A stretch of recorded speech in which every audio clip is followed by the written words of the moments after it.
Vraiment, c'est un don. C'est un ministère, c'est un don. Excusez-moi, je suis dans le stress. Je ne suis pas pasteur Charlie ni pasteur Jean, fait que je tremble. Pas pasteur Réal, pasteur Jean-Emmanuel, messieurs, salut. Moi, je tremble. Donc, que le Seigneur vous bénisse. C'est un privilège et une grâce pour moi d'être devant vous ce matin. Mais je dois vous avouer que pasteur Jean m'a coincé. Il m'a obligé de le faire. Alors, j'obéis. Je bénis le Seigneur pour vous, maman, mémé, mémé, mamie, grand-maman. Nous portons toutes sortes de noms. Et c'est un don, c'est une grâce que le Seigneur nous a faite. Amen. Chère maman, je veux vous souhaiter une bonne fête. Amen. Et je vais vous demander de vous mettre debout, que nos hommes prient pour nous. Les papas qui sont dans la salle, appréciez les femmes que Dieu a placées à vos côtés. Amen. Amen. On va se mettre debout, nous les femmes, les mamans, femmes, mamans. Et je vais faire une chose spéciale. Je vais demander à pasteur Réal de venir.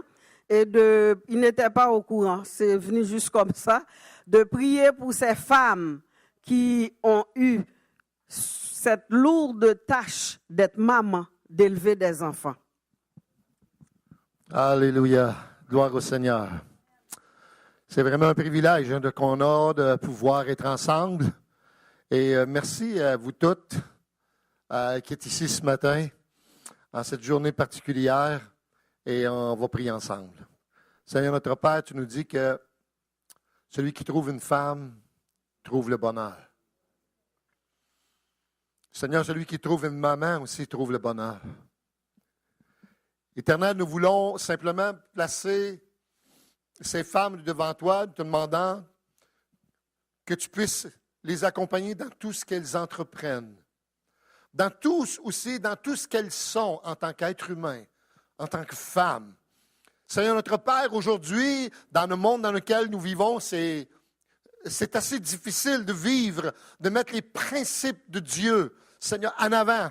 Que le principe de Dieu soit, en fin de compte, sur notre agenda de tous les jours. Et nous prions, Père, que ces femmes que tu as établies, Seigneur, comme mère ou grand-mère de famille, puissent, Seigneur, être des exemples, que ce soit des femmes qui soient remplies de ta grâce, de ton amour, de ta miséricorde et surtout de ton esprit. Seigneur, quand tu as créé l'homme, tu n'as pas créé l'homme seul, mais tu l'as créé homme et femme. Alléluia. Les deux, Seigneur, ne peuvent être, Seigneur, l'un contre l'autre, mais ils doivent être ensemble, Seigneur, pour te louer, pour t'honorer, te glorifier et faire ton œuvre ici sur cette terre. Dieu, dans ces temps de la fin, parce que je crois que nous sommes dans ces temps de la fin, que tu puisses, Seigneur, faire ton œuvre dans chacune de leurs vies et qu'elles puissent persévérer jusqu'à la fin, Seigneur, notre Dieu, et que tu puisses faire une œuvre merveilleuse par chacune d'elles, que tu puisses, Seigneur, être avec leurs mains, avec leurs pieds, avec leur bouche, avec leurs oreilles, avec leur cœur, avec, Seigneur, leur compassion, Seigneur, que tu puisses faire ton œuvre dans leur famille. Et je prie aussi, Seigneur, pour les enfants de ces femmes, que tu puisses, Seigneur, t'élever au milieu d'eux, Seigneur, que tu puisses susciter des hommes et d'autres femmes, Seigneur de Dieu, qui vont marcher avec toi jusqu'à ce que tu reviennes, notre Dieu. Et nous prions, Seigneur, encore une fois, que ta bénédiction vienne sur chacune d'entre elles. Que ta bénédiction, Seigneur, les remplisse toutes, sans exception, au nom précieux de Jésus. Et ensemble, on peut dire Amen, Amen, Amen. Et avant que les femmes s'assoient, est-ce qu'on peut les applaudir? Amen. Merci, pasteur. Amen. Merci, pasteur. Amen. Père, nous mettons la parole entre tes mains. Tu oins nos cœurs pour recevoir ta parole, ton encouragement. Et tu nous donnes aussi la sagesse et la force, l'intelligence de mettre en pratique ta parole tous les jours dans notre vie, afin que notre vie soit une vie qui te glorifie, une vie de bénédiction pour nos frères et nos sœurs, et même ceux du dehors. Nous prions au nom de Jésus. Amen. Amen. J'ai voulu changer le message, bien-aimé dans le Seigneur, mais j'étais contraint, comme un petit peu poussé, à rester dans cette idée, cette parole que le Seigneur a mise sur mon cœur. Le titre du message ce matin se stipule en 3 thèmes: persévérance, vigilance, reconnaissance. Donc, on n'a pas falsifié ni changé le verset que Dieu nous a mis à cœur.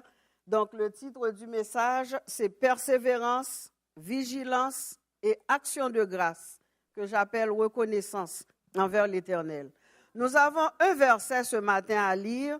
Ça se trouve dans Colossiens, le chapitre 4, le verset 2, qui dit « Persévérez dans la prière, veillez-y avec action de grâce. » Amen. Persévérez dans la prière, veillez-y avec action de grâce. Pour vous mettre en contexte, c'est que l'épître aux Colossiens a été écrit par l'apôtre Paul. Cependant, l'apôtre Paul n'était pas le fondateur de l'église de Colosse, mais par le biais d'Épaphras, un collaborateur, son compagnon, il a eu des nouvelles du fonctionnement, de la marche de l'église de Colosse. Alors ça lui a poussé, même quand il était dans les chaînes, même quand il était dans la prison, à écrire cette lettre extraordinaire aux Colossiens. Amen. L'église de Colosse avait un fichu problème. Le problème, c'était qu'il y avait des philosophes qui s'infiltraient pour donner une sorte d'autonomie aux hommes par rapport à Dieu. Or, combien de nous savent que nous sommes dépendants de Dieu? Et il favorisait plus le culte des anges, le culte des esprits, au lieu de mettre en évidence le Sauveur, le Maître, le Chef, le Roi des rois, le Seigneur des seigneurs, en la personne de Jésus. Alors, Paul, tout de suite, touché par ce dilemme, cette problématique à l'église de Colosse, a entrepris d'écrire cette épître aux Colossiens. Mais tout de suite, il met l'emphase sur la vraie doctrine, parce qu'il ne voulait pas que les Colossiens, les chrétiens de Colosse, soient perdus ou mélangés. Je ne sais pas si ça vous arrive, des fois, vous pouvez entendre un message d'un prédicateur ou de n'importe qui peut vous porter à douter, à vous poser des questions. Et c'est justement cela que Paul a voulu corriger chez les Colossiens. Alors, tout de suite, il met l'emphase sur la divinité de Jésus, sur la vraie doctrine qui est relative à Jésus. Ce que nous lisons dans Colossiens 1, les versets 15-20, c'est pas sur l'acétate, ça dit que le Fils de Dieu, Jésus est le Christ, il est le Fils de Dieu. Et c'est par lui que toutes choses ont été créées, dans lequel Jésus habite dans une plénitude, dans la plénitude de la divinité, et en qui tout a été réconcilié avec Dieu. Y a-t-il un ange? Y a-t-il un esprit qui nous a réconciliés avec Dieu? Non. Seulement Jésus nous a réconciliés avec Dieu. Amen. Tout de suite, il a mis la carte au clair, leur disant, ce n'est pas les anges, ce ne sont pas les esprits venus de nulle part, mais c'est Jésus. Et que Jésus est Dieu, Jésus est le sauveur de l'humanité. Amen. Donc, dans cet épître, Paul adresse à ses lecteurs des exhortations doctrinales, la doctrine de base, le fondement, Jésus, d'une part, mais d'autre part, il donne aussi des exhortations relatives à la vie chrétienne au point de vue moral et au point de vue spirituel. C'est dans cet ordre d'idées qu'il a amené cette exhortation disant aux Colossiens, ne vous laissez pas infiltrer Soyez tissés, serrés, tricotés ensemble. Persévérez dans la prière. Veillez-y et soyez reconnaissants. Amen. Chère maman, je vous ai dit bonne fête. Nous nous sommes dit bonne fête. Je nous souhaite d'être des femmes de prière, des femmes de genoux. Amen. Des femmes de prière, des femmes de genoux. Il y a un groupe dans ma ville natale de femmes qui s'appelle des mères à genoux. Ce sont des femmes, des mamans qui se mettent ensemble une fois par semaine pour intercéder pour leurs enfants, pour la ville, pour les jeunes, des mères à genoux. Alors, je nous souhaite d'être des femmes de genoux, des femmes de prière, des femmes qui ne baissent pas les bras. Amen. Regardez ce qui arrive. Nous vivons maintenant dans un temps troublé, perturbé, où tout ce qui est contraire à la parole de Dieu est à l'honneur. On met l'emphase sur tout ce qui contredit la parole de Dieu. Amen. Un homme pour une femme pour un homme, c'est 2 hommes, 2 femmes, 3 hommes. Écoutez, j'en passe. Vous connaissez la problématique qu'on vit actuellement, nous, enfants de Dieu. Alors, c'est à cause de cela que Paul nous exhorte ce matin, nous, les enfants de Dieu, hommes, femmes, et spécialement, particulièrement, nous, mamans, à être sur nos genoux. Ce matin, avec humilité, je nous présente, je nous accorde 3 conseils. Persévérez dans la prière, veillez et soyez reconnaissants.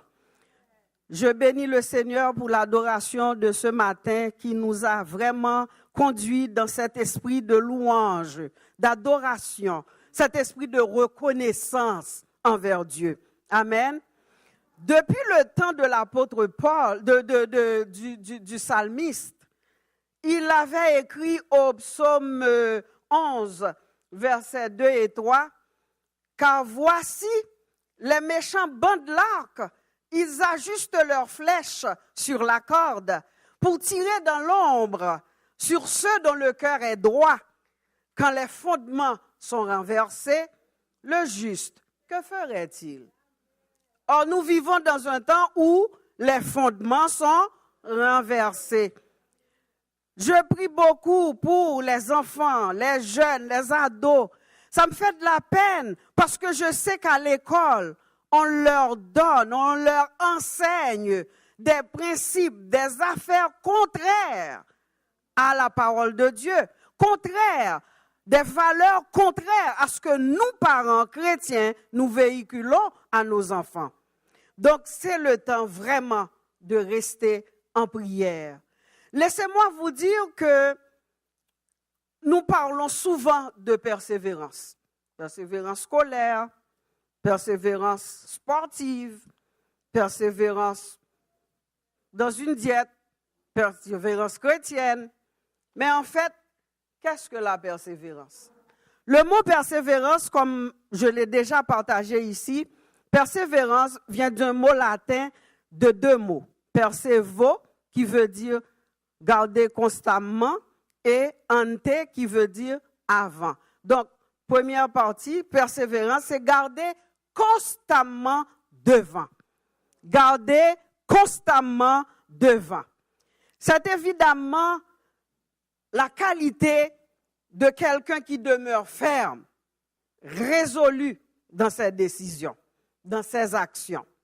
La persévérance, c'est une énergie déployée et maintenue pour garder le cap malgré la tempête. Pour courir vers le but malgré l'opposition. Amen. Est-ce que je parle à quelqu'un? Malgré la tempête, malgré l'opposition, il faut garder le cap. Il faut persévérer. Amen. Amen. Quand je viens dans mon verset qui dit persévérer dans la prière, quand j'ai fait une petite recherche sur le mot persévérer, il y a un mot en grec qui dit poskartereo, qui dénote une prière constante.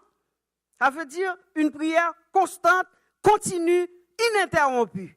Donc, ça demande de la force, ça demande de l'énergie pour rester dans cette position-là. Donc, ce mot veut tout simplement dire continuer avec fermeté. Ce mot veut dire persister. Et je sais, nous femmes, nous pouvons persister. Amen. Entre nous soit dit, les hommes n'entendent rien. Quand nous voulons quelque chose, nous l'obtenons. Hein? Il faut dire amen. Hein?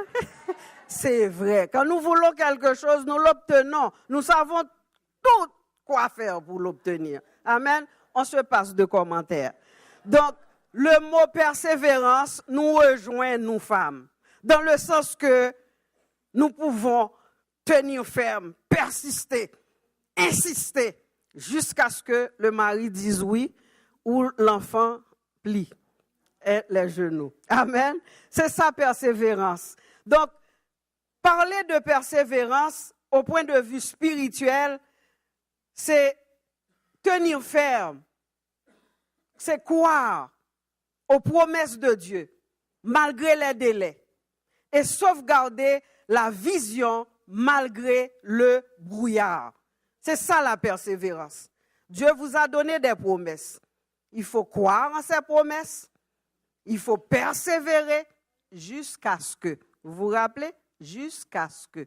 Il y a toujours ce jusqu'à ce que dans la vie chrétienne.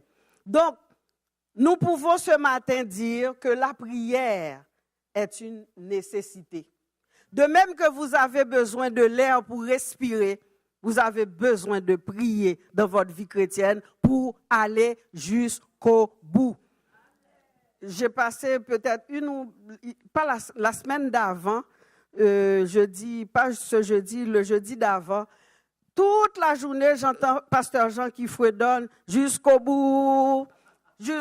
Fait que Sheila a dit, mais il faut que j'aille chercher le chant. Sheila a dû chercher le chant, le mettre pour que tout le monde entende le cri du cœur d'un pasteur qui crie jusqu'au bout, Seigneur, jusqu'au bout. Il faut croire que ce n'est pas facile. Hein? Il faut tenir ferme, résister pour aller jusqu'au bout. Pour aller jusqu'au bout. Savez-vous, dans la parole, il y a beaucoup de femmes. J'aime aller dans le concret. Beaucoup d'hommes qui ont persisté, qui ont persévéré jusqu'à obtenir la victoire. Nous pouvons même parler de Moïse, surtout dans la bataille d'Amalek, qui a été faible et qui a été soutenu par Hur et par Aaron. Nous pouvons parler de Josué devant la bataille devant Jéricho. Nous pouvons citer Anne. Anne n'avait plus de paroles à mettre dans ses prières. À un moment donné, elle remuait les lèvres devant son Dieu. Amen. Ça s'appelle comment? Jusqu'à ce que la Bible nous fait savoir que la stérile a enfanté 7 fois. Amen. Nous pouvons parler d'Esther. Esther, une adoptive. Esther, une orpheline qui est devenue reine. Quand son peuple était en danger, il a dû jeûner 3 jours sans boire ni manger. Avez-vous déjà lutté pour des sujets spécifiques, spéciaux, qui vous tiennent à cœur? 1 jour, 2 jours, 3 jours? C'est un questionnement.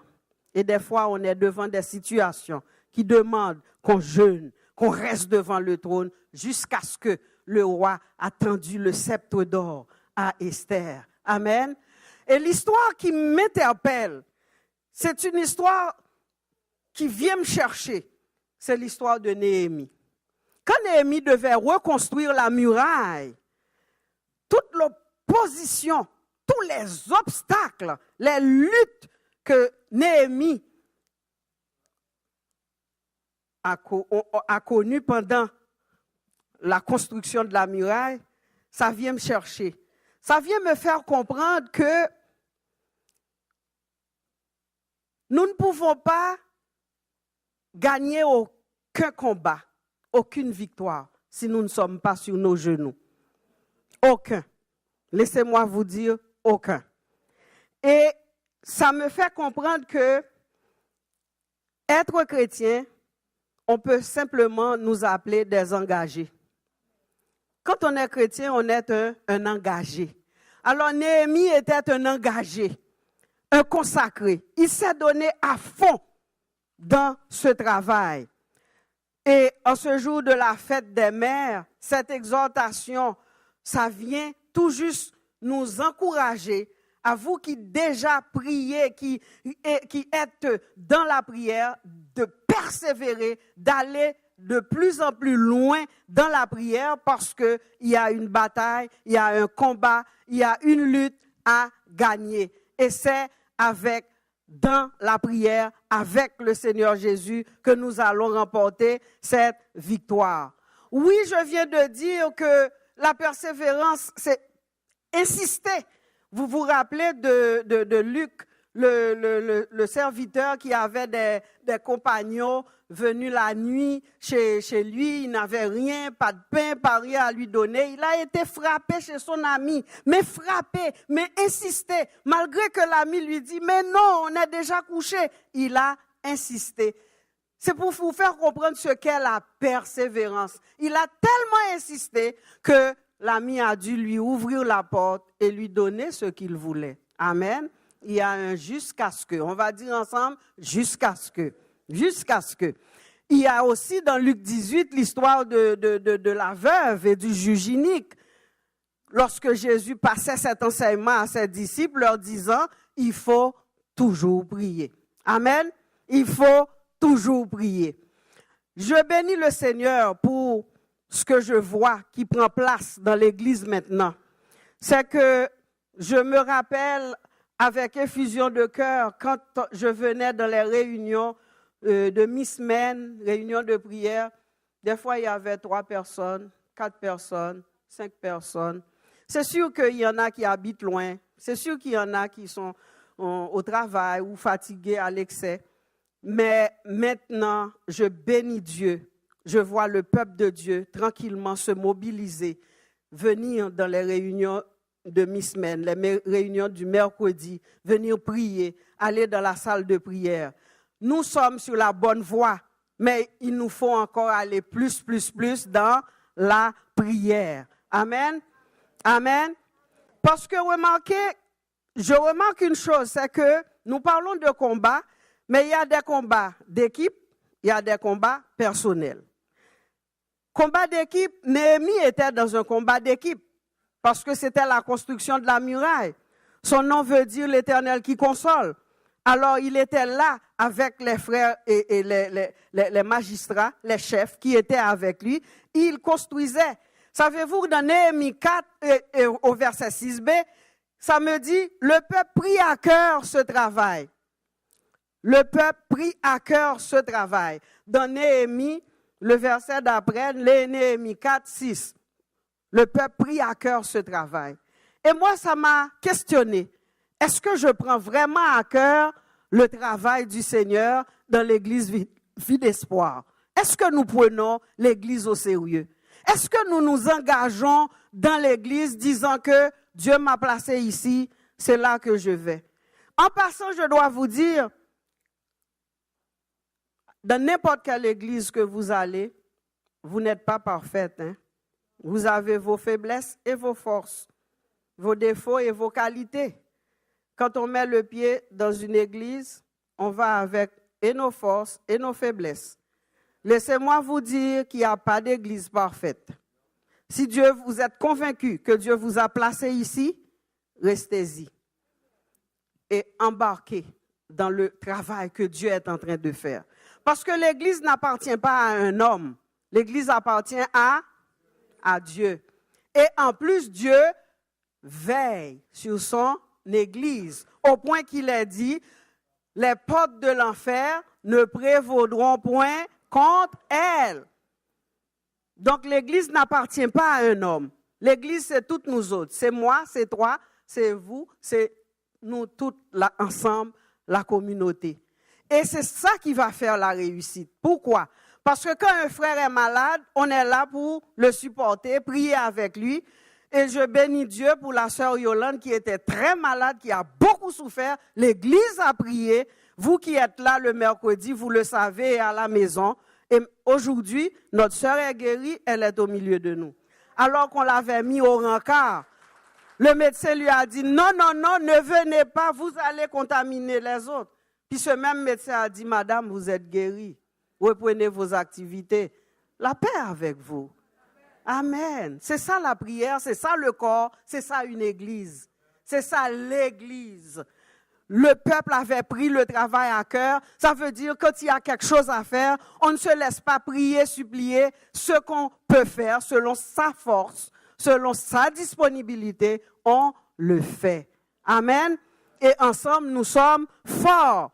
Je vais encore plus loin. Je regarde que Néhémie dit, nous priâmes notre Dieu et nous établîmes une garde jour et nuit pour nous défendre contre leurs attaques, contre les attaques de l'ennemi. Donc, nous vivons dans un monde physique, c'est vrai, mais le vrai monde, c'est le monde spirituel. Nous sommes engagés dans un combat, qu'on le veuille ou non. C'est pour cela que je vous dis, être chrétien, c'est être engagé. Vous ne voyez pas l'ennemi, des fois il se manifeste, des fois pas, des fois il est dans l'ombre, mais il attaque quand même. Alors si vous n'êtes pas sur vos genoux, bien-aimés dans le Seigneur, vous allez marcher dans la défaite. Amen. Vous allez marcher dans la défaite. Alors je peux vous dire aussi, le combat est un combat d'équipe, un combat de groupe, un combat d'assemblée d'église. C'est aussi un combat personnel. C'est aussi un combat personnel. Nous avons besoin du Seigneur. Nous avons besoin d'être sûrs de la protection de Dieu pour vivre au quotidien, pour affronter les choses devant nous, pour confronter les attaques de l'ennemi. Et des fois, l'ennemi, c'est dans ton sein. C'est même pas dehors, c'est à l'intérieur. Et qu'est-ce que vous faites si vous n'êtes pas sur vos genoux? Amen. Ah, il faut être sur ses genoux. Il y a un secret à être sur nos genoux. Être sur nos genoux par rapport à Néhémie, c'est que parce qu'il priait jour et nuit, ah ben qu'est-ce qui s'est passé? C'est que Dieu lui révèle des stratégies. C'est dans la prière que vous allez découvrir des stratégies, des façons d'aller au front, dans une bataille, devant un problème, une difficulté. Laissez-moi vous dire que les mois de février, mars, avril, c'était des mois très difficiles chez nous. Nous avons vécu des affaires, des pépins. Mais avant même que cela n'arrive, nous étions en prière, puis je lisais justement Néhémie. C'est pour ça que c'est un exemple frais dans mes pensées. Et j'allais lire où ce que je suis rendu dans Néhémie, quand tout à coup, j'ai eu une parole dans 2 Rois 13. Je vous explique ça, c'est pas sur l'acétate. Dans 2 Rois 13, et puis cette parole disait quoi? Ça parlait du roi Joas, le roi Joas, fils de Joachaz, roi d'Israël, qui était pris avec les Syriens. Les Syriens les attaquaient vraiment farouchement. Et puis tout à coup, ce monsieur Joas est allé voir Élisée le prophète. Il est allé voir Élisée, malgré Élisée était malade, mourant. Élisée lui a dit, prends ton arc, ouvre la fenêtre du côté de l'Orient. Ça, j'aime ça. Ce matin, je ne sais pas si je prophétise ou non. J'ai le goût de dire à une personne ce matin, peut-être que vous avez adoré louer et puis vous rentrez chez vous, tout est bien fait des mers et puis il y a un pépin. Oups, quelque chose qui vient vous déranger, vient vous chercher, vient vous troubler. Ah ben, le Seigneur a une flèche de délivrance pour vous. Amen. Exactement. Le roi Joas a eu cette parole de Élisée qui lui disait, ouvre la fenêtre du côté de l'Orient. Il ouvrit, Élisée dit, tire. Et il tira. Élisée dit, c'est une flèche de délivrance de la part de l'Éternel. Ensemble, on va dire flèche de délivrance. de la part de l'Éternel. Avec plus de conviction, flèche de délivrance de la part de l'Éternel. Et qu'est-ce qui est arrivé? Le roi a battu les Syriens. Il y a une suite à cette histoire que j'aurai la chance de vous partager. Mais retenez ce matin, chère maman, mémé, mère, grand-maman, mamie, une flèche de délivrance de la part de l'Éternel. Si vous êtes sur vos genoux, Dieu vous donne des stratégies. Les stratégies de Dieu sont diverses, variées. On ne peut pas mettre Dieu dans une boîte, dire c'est comme ça qu'il va agir. Dépendant du problème dans lequel vous vous trouvez, Dieu vous donne une flèche de délivrance. Il vous donne une porte de sortie. Il vous montre comment sortir. Il l'a fait pour Josaphat. Josaphat était attaqué par 3 nations ennemis. Il est allé sur ses genoux. Il a même jeûné, prié. Et qu'est-ce qui est arrivé? Pendant que l'ennemi faisait rage, bouillait, armé jusqu'aux dents, lui, il levait ses 2 mains. Louez l'Éternel car il est bon, car du Seigneur, la miséricorde durera. L'ennemi t'attaque puis tu chantes. Ça, c'est notre Dieu. L'ennemi t'attaque, puis tu lèves tes mains, tu chantes. Josué devant Jéricho, pendant que, si on voulait prendre si je pouvais prendre le temps et vous expliquer, d'après les recherches, Jéricho, qu'est-ce que cela représentait? Puis le peuple de Dieu se promenait autour 1 fois, 2 fois, 3 fois, 4 fois, 7 fois. Dernier jour, 7 fois de la journée. Puis Jéricho, muraille là. Jéricho, muraille là. Muraille là crasée. La muraille est effondrée. Sans bulldozer. Hein? Donc c'est ça la prière. Quand vous êtes sur vos genoux, Dieu vous donne des stratégies. C'est une stratégie que Dieu a donnée à Josaphat. C'est une stratégie qu'il a donnée au roi Joas. Ouvre la porte, la fenêtre. Daniel a ouvert la fenêtre sur Jérusalem et priait 3 fois sur ses genoux, malgré l'interdiction du roi. Donc vous pouvez comprendre que prier est important. Prier est nécessaire. Prier, c'est la respiration de l'âme. Prier, c'est l'oxygène de notre vie chrétienne. Prier, prier, prier, prier, mes frères et sœurs. C'est là que vous allez obtenir votre victoire. Amen. Amen. Donc nous disons que quand on prie, il y a de l'opposition. Il y en aura toujours. Et cette flèche de délivrance, ce n'était pas seulement pour moi. L'Église devait connaître un problème et puis dans un mois, j'étais calme parce que je me dis une flèche de délivrance. Et je suis ainsi faite. Quand Dieu me donne une parole, je maintiens cette parole. Partout où je suis, je répète, une flèche de délivrance de la part de l'Éternel. Une flèche de délivrance de la part de l'Éternel. Et laissez-moi vous dire, cette flèche de délivrance, nous l'avons connue, René et moi, au milieu de toutes les épreuves qu'on a connues durant ces 3 derniers mois. Amen. Et l'Église s'en est sortie. Même s'il y a des blessures, des écorchures, mais la flèche de délivrance de la part de l'Éternel était là pour délivrer son peuple. Amen. Amen. Je bénis le Seigneur pour cette flèche de délivrance. Je bénis le Seigneur pour les stratégies qu'il nous donne dans les difficultés. Parce que c'est lui qui combat. Vous vous rappelez les Chaldéens encore? Ils étaient là. Ils tracassaient Israël. Et là, dans Ésaïe 43, il dit, l'Éternel qui fraya un chemin dans la mer. Allô? Un chemin dans la mer. Hein? Qui fraya un sentier au milieu des mers pour que son peuple puisse passer. Oh, j'aime l'Éternel. J'aime l'Éternel. J'aime prier. J'aime être sur mes genoux.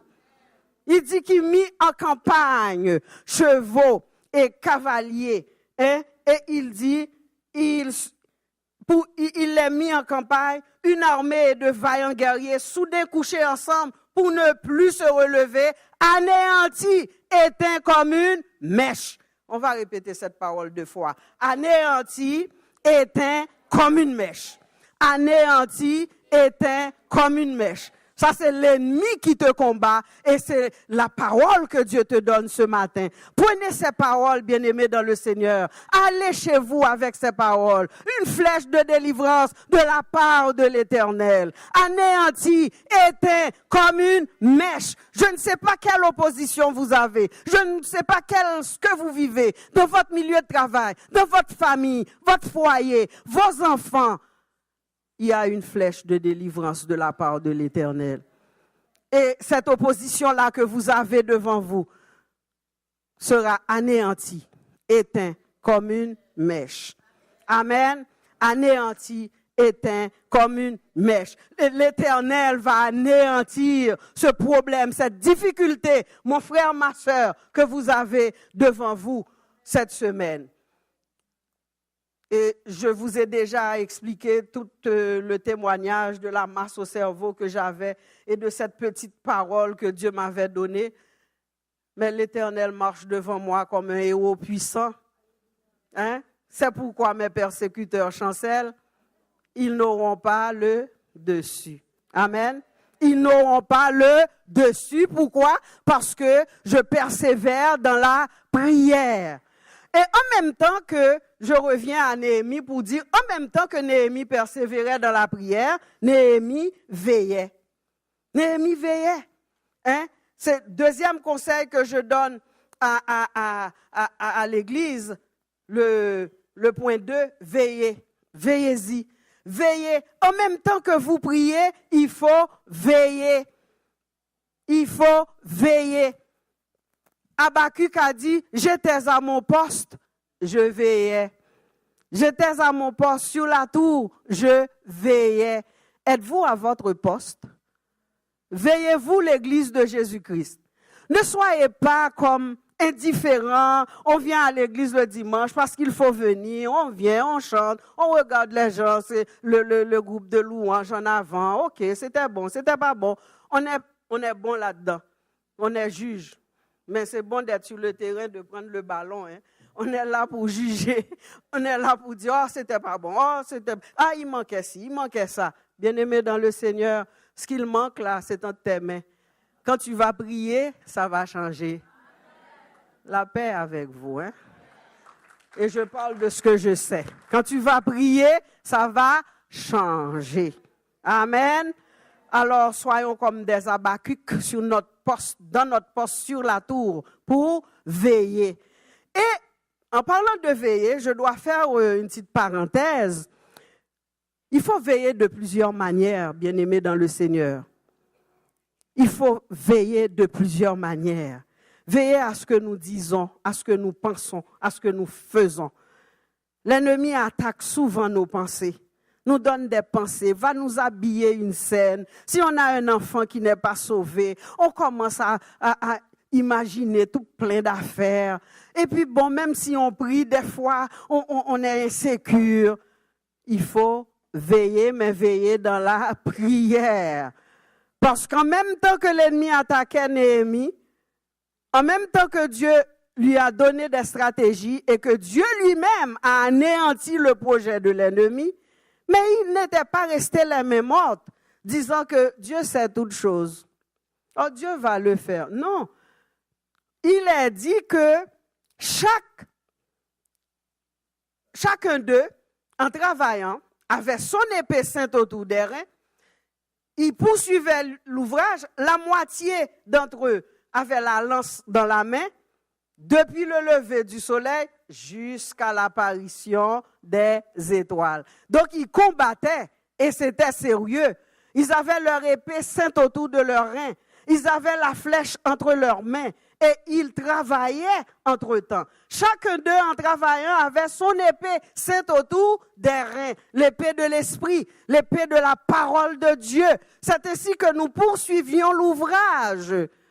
Qu'il y ait des choses que vous aimez ou pas aimez, tenez votre flèche, prenez votre épée, continuez à combattre, continuez, priez, priez. Il y a un auteur qui a dit, priérisez votre vie. Amen. Vous marchez, vous priez. Vous êtes au travail, vous priez. Amen. Peuple de Dieu, nous avons besoin de rester dans la prière et de veiller. Il faut veiller parce que l'ennemi ne dort pas. La Bible nous dit qu'il rôde comme un lion rugissant, cherchant qui il dévorera. Si lui, il rôde, mais s'il nous trouve sur nos genoux. Je peux vite vous conter quelque chose. Quand on était en Haïti, il y a une dame, je vais raccourcir ça parce que c'est sérieux. Cette personne-là, on dit qu'elle n'était pas une bonne personne. Puis je me trouvais à travailler avec elle. Un matin, elle s'est pointée. Elle était catholique, revenue de la messe, elle s'est pointée chez nous. Elle dit, Nicole, je vais d'abord dire en créole. À la femme qui a prié, papa, c'est où? Il dit, rêve, oui, je vire à gauche ou prier, je vire à droite ou prier. À la moun qui a prié, papa. Et je vais traduire bientôt. Il me dit, vous savez, ou te joindre moi à genoux, pas continuer, attendez, sous continuer ou mourir. C'est ça la prière. L'ennemi, quand il vient vous attaquer, si vous êtes sur vos genoux, il va vous trouver à genoux. Il ne pourra pas enlever un cheveu de ta tête. D'ailleurs, la Bible même dit, je suis avec vous tous les jours, jusqu'à là. Une dame qui voulait m'attaquer, qui dit, Nicole, tu pries beaucoup. J'ai dit oui. Il dit, j'ai fait un rêve sur toi, partout où je vais, je vous trouve à genoux et vous êtes en train de prier. Il dit, mais tu sais donc bien faire ça, prier. Dans son rêve. Puis moi de lui dire, ne continuez pas dans ce que vous faites, parce que si vous continuez dans ce que vous faites, je sais qu'est-ce qu'elle est allée faire. Tu vas mourir. Parce que c'était des attaques directes en Haïti au Gonaïve. Amen. Alors c'est pour vous dire que vous priez, mais il faut veiller. Combien d'attaques avez-vous sur votre vie? Combien de gens qui vous ont tendu de pièges et qui ne t'ont pas atteint? Un jour, le Seigneur te dira, voici dans quoi je vous ai tiré, je vous ai sorti, parce que j'étais là, je veillais. Amen. Alors, il faut continuer à persévérer parce que Jésus lui-même, dans son humanité, quand il était sur la terre, il priait aussi et il appréciait ceux qui avaient persévéré dans la prière avec lui.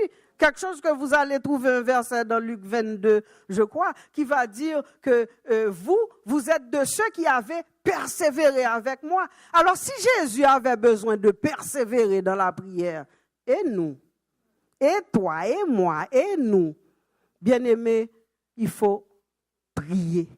Il faut prier et rester sur vos genoux. Et comment veiller? Veiller sur nos pensées, ce que nous allons penser. Et comment nos pensées vont être renouvelées? C'est si nous sommes dans la parole. Voilà pourquoi l'apôtre Paul va dire que notre intelligence soit renouvelée jour après jour. Et plus loin, il va dire que la parole de Dieu habite parmi vous abondamment. Instruisez-vous, exhortez-vous les uns les autres en toute sagesse. Envoie le verset là. Le deuxième. Que la parole, est-ce qu'on peut le lire ensemble? Ça nous concerne tous. Que la parole de Christ habite parmi vous abondamment.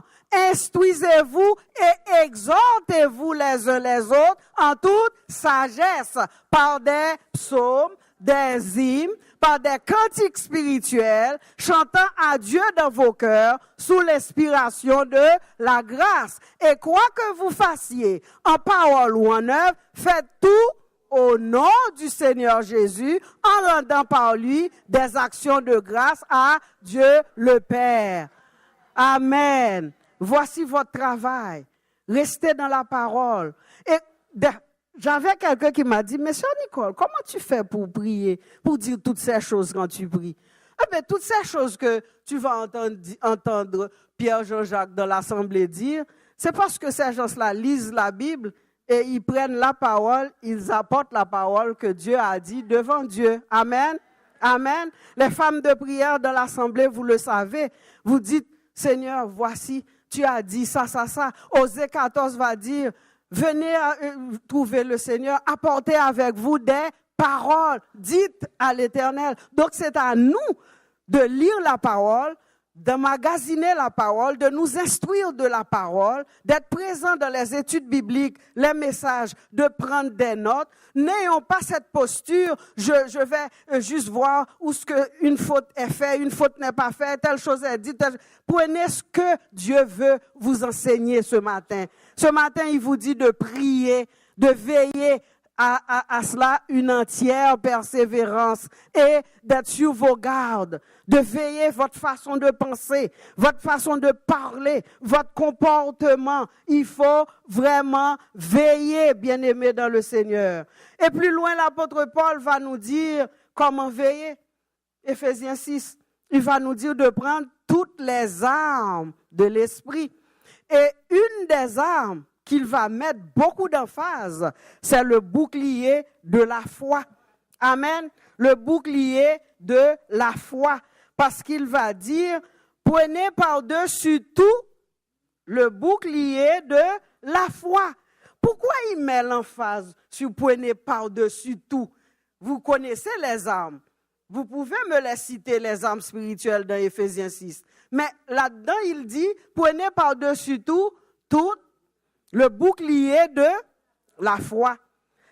Et dans une petite recherche, j'ai vu que pourquoi Paul faisait allusion au bouclier de la foi, c'est que les soldats romains portaient leur bouclier pour aller à la guerre. Et de quoi était fait ce bouclier? Ce bouclier était fait de bois, recouvert de lin et de cuir. Qu'est-ce que ça fait? Eh bien, ça fait que quand les flèches vont venir sur le bouclier, les matériels que je viens de vous citer vont éteindre les flèches enflammées. Amen. Éteindre les flèches enflammées. Spirituellement, ça veut dire quoi? Si tu as la parole dans tes lèvres, si tu as médité, tu lis ta parole, tu l'as dans tes lèvres, tu vas faire comme Jésus. Quand Satan vient pour te tenter, tu vas lui dire, il est écrit, il est écrit, il est écrit. C'est ça que ça fait. Tu as la foi dans ce qui est écrit, alors tu cites un verset dans les situations dans lesquelles que tu te trouves. Tu confesses le verset que Dieu t'a donné. C'est ainsi que je vous disais, je marche partout où je vais. Je dis une flèche de délivrance. Ils n'auront pas le dessus. Anéanti, éteint comme une mèche. Amen. Il faut confesser la parole. Apprenez à confesser la parole. Apprenez à dire ce que la parole dit, ce que la parole déclare. Amen. Et nous allons terminer avec le point 3 qui dit « Veillez-y avec action de grâce ». Il faut rendre grâce à Dieu. Il faut toujours bénir Dieu. Vous avez chanté de beaux chants ce matin. Vous avez chanté des chants ayant reconnaissance, foi dans le Seigneur. Soyons en action de grâce. Et j'ai un verset que j'aime. Le premier, il dit, ne vous inquiétez de rien, mais en toute chose, faites connaître vos besoins à Dieu par des prières, des supplications avec action de grâce. Et une autre raison pour laquelle, et sinon la première, à rendre grâce à Dieu, ça se trouve dans ce beau verset que l'apôtre Paul dit.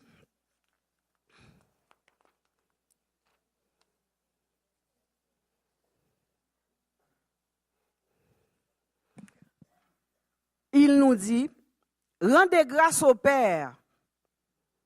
Il parle à vous et à moi. Rendez grâce au Père qui vous a rendu capable d'avoir part à l'héritage des saints dans la lumière, qui nous a délivrés de la puissance des ténèbres et nous a transportés dans le royaume du Fils de son amour, en qui nous avons la rédemption, la rémission des péchés. La première chose pour laquelle vous devez rendre grâce, c'est d'être sauvé. Amen. C'est d'être sauvé. Amen. Vous avez sûrement, comme moi, des gens dans ma famille qui sont morts sans accepter Jésus. Quelle tristesse. L'enfer éternel. Mais toi, le Seigneur t'a fait grâce. Il t'a choisi. Il a les yeux sur toi. Il t'a fait grâce. Il a dit à Moïse, je te connais par ton nom. parce que tu as trouvé grâce à mes yeux. Vous et moi qui êtes assis ici, nous avons trouvé grâce aux yeux du Seigneur. Parce que vous n'avez rien payé pour acheter le salut. Ce n'est pas pour vos beaux yeux, mais c'est juste par amour pour Dieu t'aime. Maman, grand-maman, Dieu vous aime. Amen. Dieu vous aime, Dieu vous a fait grâce. Dieu vous a choisi pour être mère. C'est un don, c'est un cadeau du ciel. Pour élever, pour être patiente, pour toujours prêt à pardonner. Une maman pardonne toujours. Une maman est là pour consoler. Une maman est là pour prendre soin. Nous le faisons tous, mais Dieu le fait encore mieux que nous. Amen. Amen. C'est pour cela que nous devons être toujours en action de grâce devant Dieu. Parce que faut que la grâce, cette grâce-là que Dieu nous a donnée, soit sur nous pour répandre cette grâce-là autour de nous. C'est pour cela que l'apôtre, dans le même chapitre 4, va dire que votre parole soit assaisonnée de sel, assaisonnée de grâce. Ça veut dire, tu dis aux gens des paroles qui vont bénir la personne. Pas des paroles qui vont l'écraser, qui vont le faire sentir moins que rien ou coupable. Tu encourages, tu communiques une grâce. Quand il faut être ferme, mais rester dans la grâce. Amen. Amen. Il faut rester dans cette grâce-là que Dieu nous a donnée. Donc, quand nous prions, nous veillons, mais nous rendons de solennelles actions de grâce à notre Dieu, comme David l'a fait. David a dit, je bénirai l'Éternel en tout temps. Sa louange sera toujours dans... Mon âme bénit l'Éternel et n'oublie aucun de ses bienfaits. J'étais tellement béni de chanter des chants ce matin qui me montraient comment je dois être reconnaissant, comment je dois donner grâce, rendre grâce à mon Dieu jour après jour. Donc, pour terminer, je vais vous dire, bien-aimés dans le Seigneur, frères, sœurs, maman, grand-maman, oui, nous fêtons la fête des mères, mais n'oubliez pas que vous devez toujours prier et ne point se relâcher. Vous devez toujours prier et ne point se relâcher. Il dit, rendez grâce en toutes choses, car c'est à votre égard la volonté de Dieu en Jésus-Christ. Amen. Amen. Je ne connais pas vos situations, vos problèmes, vos soucis, mais je sais que ce matin, le Seigneur vous a équipé pour aller faire face aux difficultés qui vont se présenter devant vous. Alors, on va se mettre debout pour prier, pour dire merci au Seigneur pour cette exhortation, pour cet encouragement, pour nous dire qu'il est prêt à nous entendre. Il veut nous entendre. Il aime quand nous venons à lui. Faites connaître tes besoins. Si tu as un besoin ce matin, apporte ce besoin devant Dieu. Baisse ta tête, ferme tes yeux. Tu as sûrement un besoin spécial et particulier. Dieu est là au milieu de nous. Il n'est pas là pour nous écouter banalement, mais il est là pour nous écouter et pour agir. Tu vas apporter ta requête devant le Seigneur. Tu vas lui dire merci d'avance parce qu'il sait toutes choses. Et même quand ça paraît mal, il fait tout concourir à notre bien. Toutes choses concourent au bien de ceux qui aiment Dieu. Des fois, nous sommes limités par le temps.